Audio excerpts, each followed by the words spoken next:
الرحمن الرحیم وَكَذَلِكَ نُرِي إِبْرَاهِيمَ مَلَكُوتَ السَّمَاوَاتِ وَالْأَرْضِ وَلِيَكُونَ مِنَ الْمُوقِنِينَ۔ یہ سورہ انعام کی آیت نمبر 75 ہے۔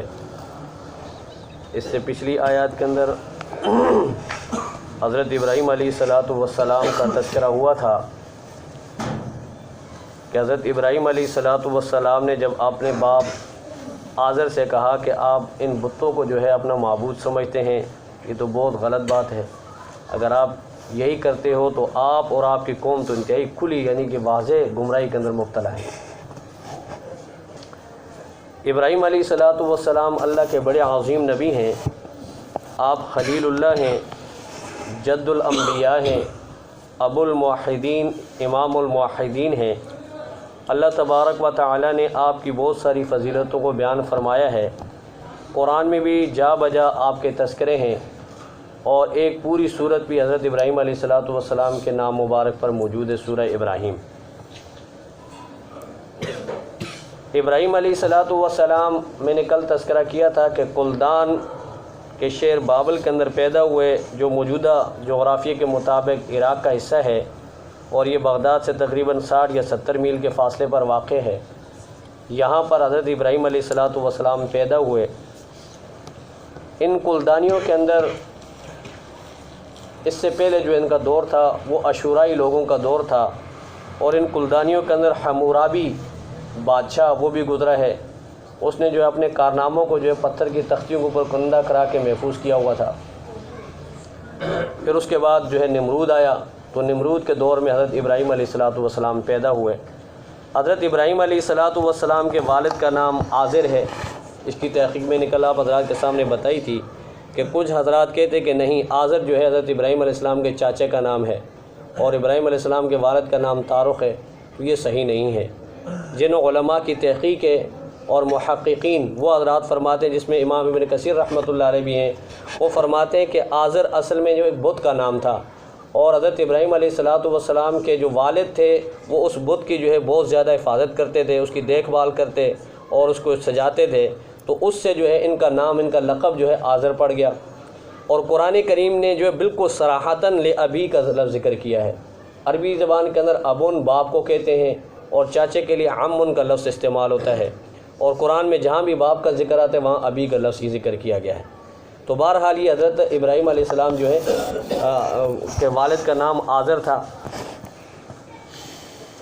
اور پھر حضرت ابراہیم علیہ السلام کی والدہ جو ہے ان کا نام شانی تھا۔ روایتوں میں آتا ہے کہ شانی ان کا نام تھا۔ ابراہیم علیہ السلام نے 3 شادیاں کی تھی، اور ابھی تک آپ حضرات کے ذہن میں صرف 2 ہی شادیاں ہوں گی کہ ابراہیم علیہ السلام نے 2 شادیاں کی تھی۔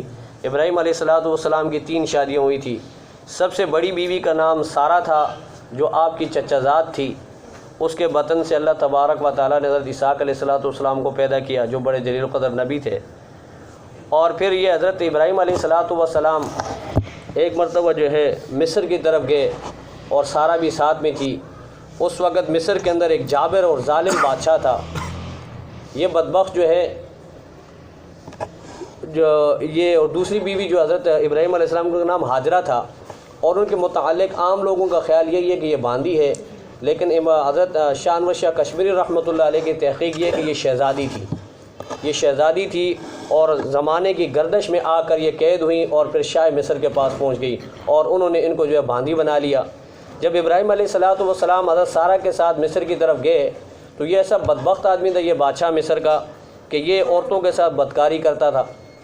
تو حضرت ابراہیم علیہ السلام کو بھی بلایا، اور آپ کی زوجہ حضرت سارہ کو بھی بلایا، اور غلط ارادے سے جو ہے قریب گیا، لیکن اللہ تبارک و تعالیٰ نے حضرت سارہ کی حفاظت فرمائی، اور اللہ پاک نے اپنا کرشمہ دیکھا، اپنی قدرت کاملہ سے ان کی حفاظت فرمائی۔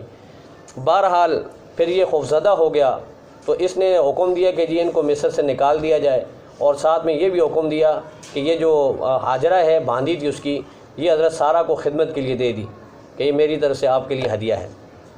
تو حضرت سارہ نے جو ہے حضرت ہاجرہ کو حضرت ابراہیم علیہ السلام کو ہبہ کر دیا۔ پھر ابراہیم علیہ السلام نے ان سے نکاح کیا، تو ان کے بطن سے حضرت اسماعیل علیہ السلام پیدا ہوئے، جو بڑے عظیم الشان اور ہمارے پیارے نبی صلی اللہ علیہ وسلم کے اجداد میں ہیں، اور ذبیح اللہ بھی ہیں۔ تو حضرت ابراہیم علیہ السلام کی دوسری بیوی یعنی مائی ہاجرہ سے حضرت اسماعیل علیہ السلام پیدا ہوئے۔ تیسری بیوی جو آپ نے آخری عمر میں شادی کی تھی اس کا نام قطورہ تھا۔ یہ قریہ خلیل میں حضرت ابراہیم علیہ السلام نے یہ نکاح کیا، اور وہیں پر ابھی جو ہے آپ کی قبر کے نشانات بھی ملتے ہیں۔ تو اس سے جو ہے یہ جو مدین والے ہیں یہ اسی کی اولاد میں ہیں، یعنی ان کو بنو قطورہ بھی کہا جاتا ہے، یہ مدین والوں کو، تو یہ قطورہ کی اولاد میں سے ہیں۔ تو ابراہیم علیہ السلام کی یہ 3 بیویاں تھیں۔ ابراہیم علیہ السلام نے جب اپنا ہوش سنبھالا تو قرآن میں موجود ہے کہ وَلَقَدْ آتَيْنَا إِبْرَاهِيمَ رُشْدَهُ مِنْ قَبْلُ، کہ ابراہیم علیہ السلام شروع سے جو ہے ہدایت پر تھے اور موحد تھے۔ اللہ تعالیٰ نے ان کے جو ہے ذہن کے اندر، ان کے سوچ کے اندر، ان کے خیالات کے اندر توحید کو جو ہے رچا بسا دیا تھا۔ امام ابن کثیر رحمۃ اللہ علیہ من قبل کی تعریف یہ کرتے ہیں کہ من صغرہ الی کبرہ، کہ یعنی بچپن سے لے کر سن شعور تک ابراہیم علیہ السلام موحد ہی تھے۔ اور روایتوں میں یہ بھی ملتا ہے کہ جب ابراہیم علیہ السلام چھوٹے تھے، بچے تھے، تو گھر میں جو ہے بت پڑے ہوتے تھے، کیونکہ باپ جو ہے بت فروش تھا، وہ بت بناتا تھا، تو ابراہیم علیہ السلام بسا اوقات ان کے گلے میں جو رسی ڈال کر ان کو گھسیٹ رہے ہوتے تھے، ٹھیک ہے نا جی۔ اور تو اس طرح اللہ تعالیٰ نے ان کے ذہن کے اندر توحید کو راسخ کر دیا تھا۔ جب ابراہیم علیہ السلام نے ہوش سنبھالا تو اپنے ارد گرد کا ماحول دیکھا، تو کوئی جو ہے ستاروں کی پوجا کر رہا ہے، کوئی پتھروں کی مورتیوں کے سامنے سر سجود ہے، کوئی چاند کو پوج رہا ہے، کوئی سورج کی پوجا کر رہا ہے۔ تو ابراہیم علیہ السلام نے سب سے پہلے تو اپنے باپ کے سامنے یہ دعوت رکھی کہ جی آپ لوگ یہ جو بتوں کو پوجتے ہو یہ بڑی گمراہی کا راستہ ہے، ٹھیک ہے، یہ صحیح نہیں ہے۔ اور پھر دوسری جگہ میں موجود ہے کہ ابراہیم علیہ السلام نے اپنے باپ سے کہا کہ میرے باپ، اللہ تعالیٰ نے مجھے علم دیا ہے، آپ میری پیروی کریں، آپ کو سیدھا راستہ مل جائے گا۔ تو بہرحال ابراہیم علیہ السلام نے پھر آگے اس آیت کے اندر، یہ جو آیت اس میں ابراہیم علیہ السلام کے فضائل اور مناقب کو اللہ نے بیان فرمایا ہے۔ پھر اس کے بعد حضرت ابراہیم علیہ السلام اپنی قوم کے سامنے 3 قسم کے دلیل رکھیں گے۔ ایک دلیل ستاروں کے متعلق ہوگی، دوسری دلیل چاند کے متعلق، تیسری دلیل سورج کے متعلق، اور ان کے غروب ہونے کو علت بنا کر حضرت ابراہیم علیہ السلام توحید پیش کریں گے ان لوگوں پر، اپنی قوم پر۔ فرمایا کہ وَكَذَلِكَ نُرِي إِبْرَاهِيمَ مَلَكُوتَ السَّمَاوَاتِ وَالْأَرْضِ وَلِيَكُونَ مِنَ الْمُوقِنِينَ، اور اسی طرح اللہ تبارک و تعالیٰ نے دکھایا ابراہیم علیہ السلام کو ملکوت السماوات والارض، زمین اور آسمان کی بادشاہی، وَلِيَكُونَ مِنَ الْمُوقِنِينَ، تاکہ انہیں کامل یقین ہو جائے، وہ یقین والوں میں ہو جائیں۔ ملکوت یہ ملک کا مبالغہ ہے، جس طرح رحمت کا مبالغہ جو ہے رماحوت، جبر کا جو ہے مبالغہ جبروت ہے۔ تو اس کا مطلب یہ کہ عظیم الشان زمین و آسمان کی سلطنت سے اللہ تبارک و تعالیٰ نے مشاہدہ کرا کر حضرت ابراہیم علیہ السلام کو آگاہ کیا۔ اس میں جو ہے اللہ تعالیٰ نے احیاء موتا کے طور پر بھی ابراہیم علیہ السلام کو مشاہدہ کروایا، جو قرآن میں ذکر ہے کہ ابراہیم علیہ السلام نے جب کہا کہ اللہ آپ مردوں کو کیسا زندہ کرتے ہیں، تو اللہ تعالیٰ نے وہ مردے بھی زندہ کر کے دکھائے کہ میرے خلیل میں مردوں کو ایسا زندہ کرتا ہوں۔ اور چونکہ ابراہیم علیہ السلام کو جب یہ شروع میں جو ہے مختلف امتحانات سے جب ابراہیم علیہ السلام گزرے، تو پھر اللہ کریم نے ان کو لقب جو ہے خلیل کا عطا فرمایا۔ خلیل اور کلیم یہ دو آپ کو پتہ ہے کہ یہ دو اصطلاحاتیں ہیں، قرآن میں بھی موجود ہیں۔ حضرت موسیٰ علیہ السلام اللہ کے کلیم تھے اور حضرت ابراہیم علیہ السلام اللہ کے خلیل تھے۔ ان دونوں میں فرق یہ ہے کہ جو کلیم ہوتا ہے وہ مقام ناز پر فائز ہوتا ہے، اور جو خلیل ہوتا ہے وہ مقام فنا پر فائز ہوتا ہے۔ یعنی جو کلیم ہوتا ہے اللہ تبارک و تعالیٰ اس کو مقام ناز عطا فرماتے ہیں۔ یہی وجہ ہے کہ ہم دیکھتے ہیں کہ حضرت موسیٰ علیہ السلام جو ہے اللہ کی بارگاہ میں جو ہے مختلف قسم کے سوالات کرتے ہیں۔ کبھی کہتے ہیں کہ اللہ تو مجھے اپنے آپ کو دکھا، ٹھیک ہے، کبھی کہتے ہیں اللہ مجھے اپنی زیارت کروا دے، ٹھیک ہے۔ تو ابراہیم علیہ السلام نے کبھی بھی اللہ سے یہ مطالبہ نہیں کیا کہ اللہ آپ مجھے اپنی زیارت کرائیں، کیونکہ مقام فنائیت پہ تھے۔ جو اللہ نے کہا من و عن اس کو تسلیم کر لیا۔ بیٹے کو ذبح کرنے خواب کا مسئلہ تھا، اس کو دلیل نہیں بنایا، حجت نہیں کی کہ بھائی میں تو نبی ہوں، یہ خواب کے اندر کہا جا رہا ہے اور خواب کوئی حقیقت نہیں ہوتی، تو اس پہ جو ہے میں اپنے بیٹے کو ذبح نہیں کر سکتا۔ دلیل تو تھی، لیکن ابراہیم علیہ السلام کو خواب کے ذریعے جب اللہ نے بتایا تو فوراً بیٹے کو حاضر کر دیا۔ ابراہیم علیہ السلام کو جب اللہ نے حکم دیا کہ اس ہاجرہ کو اور اسماعیل علیہ السلام کو شیر خوار بچے کو جو ہے بیابان ویرانے کے اندر لے جا کر چھوڑ دو، ابراہیم علیہ السلام نے بالکل کچھ نہیں کہا، لے جا کے چھوڑ دیا۔ تو بہت ساری قربانیاں دی ابراہیم علیہ السلام اللہ کی خاطر، جو اللہ کی محبت میں آگ میں کود پڑے، تو یہ مقام فنائیت تھا۔ اب اللہ تبارک و تعالیٰ نے ابراہیم علیہ السلام کو تمام کائنات کے عجائبات سے جو ہے اللہ تعالیٰ نے آگاہ کیا اور مشاہدہ کروایا۔ ہمارے پیارے نبی صلی اللہ علیہ وسلم کو بھی اللہ نے پوری کائنات کا مشاہدہ کروایا۔ خصوصاً معراج کے سفر کے اندر اللہ کریم نے جو ہے اپنے نبی کو جو ہے بہت ساری چیزوں کے جو ہے مشاہدات کروائے۔ تو جب ابراہیم علیہ السلام کو ان چیزوں کا مشاہدہ ہو گیا تو ابراہیم علیہ السلام توحید کے اندر اور بھی مزید پختہ ہو گئے۔ اب پھر ایک دن ایسا آیا کہ ابراہیم علیہ السلام اپنی قوم کے ساتھ ایک مجلس میں تشریف فرما تھے، تو فلما جن علیہ اللیل رأى کوکبا، جب رات کا اندھیرا چھا گیا، رات ڈھل گئی، رات آ گئی، تو رأى کوکبا، ابراہیم علیہ السلام نے ایک چمکتے ہوئے ستارے کو دیکھا جو ان کی قوم اس کی پوجا کرتی تھی، اس کو معبود سمجھتی تھی، اس کو یعنی کہ مشکل میں پکارتے تھے اور اس کو جو ہے مصیبت سے جو ہے مصیبت کا ذریعہ یا مصیبت سے نکلنے کا ذریعہ سمجھتے تھے۔ خود نبی رحمت صلی اللہ علیہ وسلم کے ارشاد مبارک ہے، ایک مرتبہ علیہ السلام رات کو اٹھے، صبح کو بارش ہوئی تو حضور علیہ السلام نے فرمایا کہ مطرنا برحمت اللہ و فضلہ، کہ لوگوں کی دو قسمیں ہو جاتی ہیں اس بارش کے متعلق۔ بعض وہ لوگ ہوتے ہیں جو یہ کہتے ہیں کہ اے اللہ تو نے اپنی رحمت اور فضل کا معاملہ کرتے ہوئے ہم پہ رحمت کی بارش برسا دی۔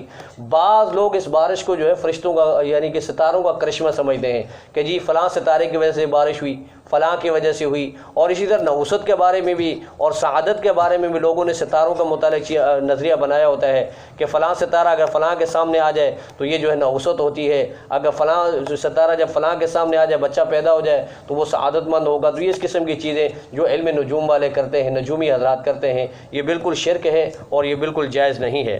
تو ابراہیم علیہ السلام نے جب یہ ستارہ دیکھا چمکتا ہوا، اب یہاں پہ ابراہیم علیہ السلام نے کہا قال ھذا ربی، کہا کہ یہ میرا رب ہے۔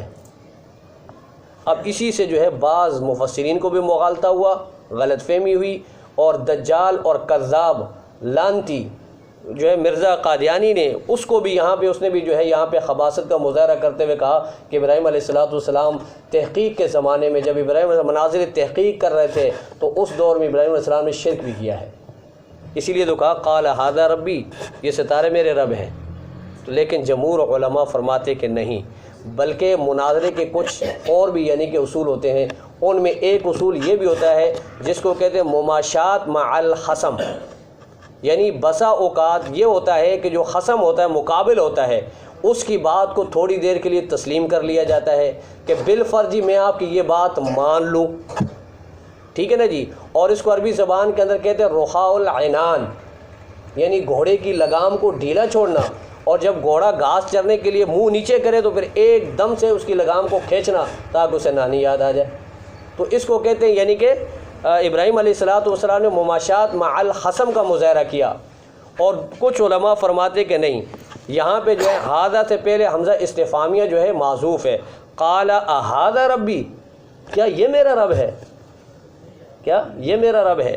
تو دونوں صورتوں میں، پہلی صورت میں قال ھذا ربی مماشات مع الخصم ہے کہ چلو مان لیتا ہوں میں کہ یہ میرا رب ہے، ٹھیک ہے نا جی۔ اب جب وہ کچھ دیر کے بعد جو وہ ستارہ غروب ہو گیا، چھپ گیا، تو اب تھپڑ رسید کیا، فلما افل قال لا احب الافلین، فرمایا کہ جب وہ چھپ گیا تو ابراہیم علیہ السلام نے کہا کہ میں چھپنے والوں سے محبت نہیں کرتا، میں چھپنے والوں کو پسند نہیں کرتا، اور میں ایسی چیز کو معبود نہیں بنا سکتا جو آیا اور جھلک دکھائی اور چھپ گیا۔ یہ کیسے معبود ہو سکتا ہے، یہ کیسے خدا ہو سکتا ہے، یہ کیسے برحق یعنی کہ اس کو معبود آپ سمجھتے ہیں، یہ حاجت روا مشکل کشا کیسے ہو سکتا ہے، تو میں ایسی چیز سے یعنی محبت نہیں کرتا۔ تو یہ قسم کے منہ پہ ایک چماٹا مارا۔ فلما رأى القمر، پھر جب رات ہوئی تو سورج چاند نکلا، چاند چمک رہا تھا، بازغاً چمکتا ہوا چاند نکلا، قال ھذا ربی، قوم کے ساتھ تھے تو کہا کہ جی یہ میرا رب ہے، تو قوم تھوڑی دیر کے لیے خوش ہو گئی کہ چلو جی، ستاروں کو تو نہیں مانا تھا، چاند کو تو مان لیا، کہ ابراہیم علیہ السلام مان گئے کہ چاند ہمارا رب ہے۔ یہ مماشات مع الخصم ہے کہ ابراہیم علیہ السلام نے کہا یہ میرا رب ہے، لیکن کچھ دیر کے بعد چاند بھی یعنی کہ چھپ گیا، اوٹ میں چلا گیا، غائب ہو گیا۔ فلما افل، جب چاند بھی چھپ گیا، قال ابراہیم، ابراہیم علیہ السلام نے کہا لئن لم یہدنی ربی، اگر میرا رب مجھے ہدایت نہ کرتا، لاکونن من القوم الظالمین، تو میں بھی جو ہے ضرور بے ضرور ظالم قوم میں سے ہو جاتا۔ ٹھیک ہے نا جی. اب یہاں بھی ان کے منہ پہ چماٹا مارا کہ میں اس کو بھی خدا تسلیم کرنے کو تیار نہیں ہوں، یہ بھی معبود نہیں ہو سکتا، خدا الہ نہیں ہو سکتا. فلما رأى الشمس بازغة قال هذا ربي هذا اکبر. دن چڑھا اور سورج چمکتا ہوا اپنی تابانی کے ساتھ آسمان پہ جب چمکنے لگا اور اس کی حرارت جب پھیلنے لگی، روشنی پھیلنے لگی، تو ابراہیم علیہ السلام نے جب سورج کو دیکھا، اس کی حرارت اور اس کے چمک پن کو دیکھا، قال ھذا ربی ھذا اکبر، کہا کہ یہ میرا رب ہے جو سب سے بڑا ہے.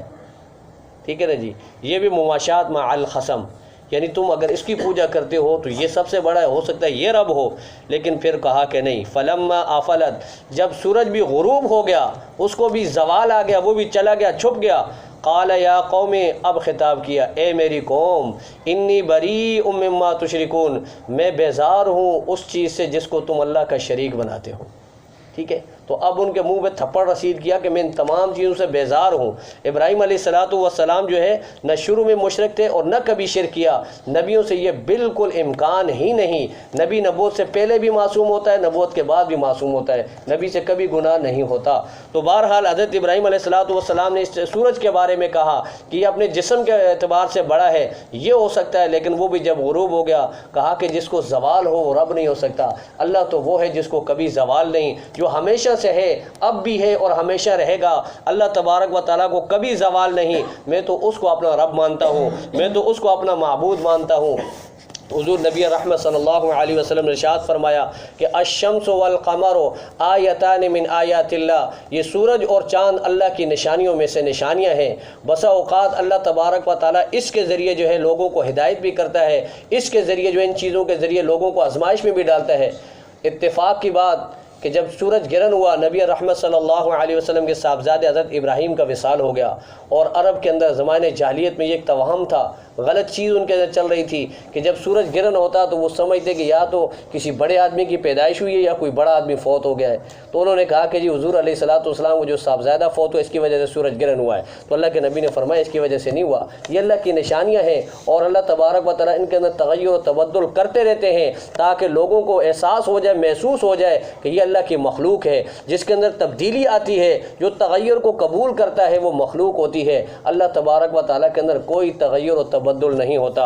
اور فرمایا کہ انی وجہت وجہی للذی فطر السماوات والارض حنیفا، میں نے اپنا چہرہ جو ہے اس ذات کی طرف کر دیا ہے جس نے آسمانوں اور زمین کو پیدا کیا، حنیفاً یکسو ہو کر، وما انا من المشرکین، اور میں شرک کرنے والوں میں سے نہیں ہوں، میں شرک کرنے والا نہیں ہوں. لہٰذا میں نے اپنا چہرہ جو ہے اللہ کی طرف کر دیا ہے جو ساری کائنات کا خالق ہے، مالک ہے، جس نے آسمانوں کو بنایا، زمین کو بنایا. اللہ تبارک و تعالیٰ ہم سب کو عقیدت توحید نصیب فرمائے اور اللہ کریم ہم سب کو جو ہے دین ابراہیم کے اوپر جو ہے قائم و دائم رکھے. جو حضور علیہ السلام نے جس دین کی تبلیغ کی، جس دین کو ترویج دیا، وہ بھی دین حنیف ہے، حنفاء. ٹھیک ہے. قرآن میں اللہ نے اس کا ذکر کیا اور حضرت ابراہیم علیہ السلام کو دین حنیف عطا فرمایا اور اسی کے اوپر ہم بھی قائم ہیں. اللہ کریم ہم سب کو جو ہے اپنے عقیدے کے اوپر مضبوطی نصیب فرمائے اور اللہ کریم ہم سب کو اپنے عقائد کے اندر سے شرک، بدعات، خرافات، رسومات کو نکالنے کی توفیق عطا فرمائے. وآخر دعوانا ان الحمدللہ رب العالمین. اللهم صل على سيدنا ومولانا محمد وعلى آل سيدنا ومولانا محمد وبارك وسلم. ربنا تقبل منا إنك أنت السميع العليم وتب علينا إنك أنت التواب الرحيم. وصلى الله تعالى على خير خلقه محمد وعلى آله وصحبه أجمعين.